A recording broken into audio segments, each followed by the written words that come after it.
ప్రియులారా, బాగున్నారా? దేవుని వాక్యాన్ని క్రమంగా చదువుతున్నారా? ప్రార్థించుచున్నారా? నేటి ధ్యాన వాక్యము అపోస్తుల కార్యగ్రంథ పుస్తకం 3వ అధ్యాయము 26వ వచనం. దేవుడు తన సేవకుని పుట్టించి మీలో ప్రతివానిని వాని దుష్టత్వము నుండి మళ్లించుట వలన మిమ్మును ఆశీర్వదించుటకు ఆయనను మొదట మీ యొద్దకు పంపెను. దేవుడు తన కుమారుడైనటువంటి యేసుక్రీస్తు వారిని ఈ లోకానికి ఎందుకు పంపినాడు అని ఇక్కడ భక్తుడైనటువంటి పేతురు తెలియజేస్తూ ఉన్నాడు. దేవుడు ప్రభువైన యేసుని లోకానికి పంపి మనమందరం కూడా మన దుష్టత్వంలో నుండి మరలిన వారమై దేవుని యొక్క ఆశీర్వాదమును పొందుకోవాలని దేవుడు మనల్ని నడిపించాడు. దుష్టత్వమును వదిలిపెట్టకుండా ఆశీర్వాదమును మనము పొందుకోలేము. దుష్టత్వము మనలో ఉన్నంత వరకు, దుర్మార్గ జీవితము మనలో ఉన్నంత వరకు దైవాశీర్వాదాలను మనం పొందుకోవడం అసాధ్యం.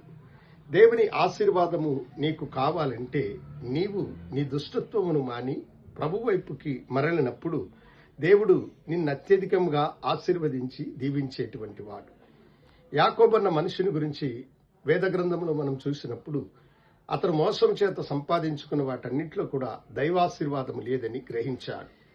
అందుకని ఎబ్బేకురేవు దగ్గర అతడు దేవుణ్ణి దర్శించినప్పుడు ప్రభువా నన్ను ఆశీర్వదించమన్నప్పుడు ప్రభు అన్నాడు, నీ పేరేమి అని అడిగినాడు. అతడు యాకోబు అని చెప్పినాడు. యాకోబు అన్న మాటకు మోసగాడు అని అర్థం.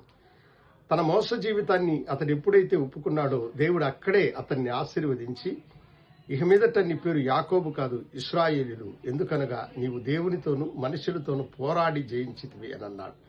యాకోబు యొక్క మునుపు జీవితము కంటే ఎబ్బేకురేవులో నుండి అతని జీవితము అత్యధికంగా ఆశీర్వదించి దేవునికి సన్నిహితుడైన మనుషుడిగా జీవించినాడు. కనుక ప్రియులారా, మీరు కూడా మీ దుష్టత్వాన్ని మానుకొని ప్రభు వైపుకి మరలండి. ప్రభు మిమ్మల్ని దీవించి ఆశీర్వదించుగాక. ప్రార్థించుకుందాం. గనుడా, నీ బిడ్డలను దీవించి ఆశీర్వదించి అనేక ఆశీర్వాదాలకు కారకులుగా ఉండే భాగ్యం దయచేయమని యేసు నామమున అడిగి వేడుకొంచున్నాము తండ్రి.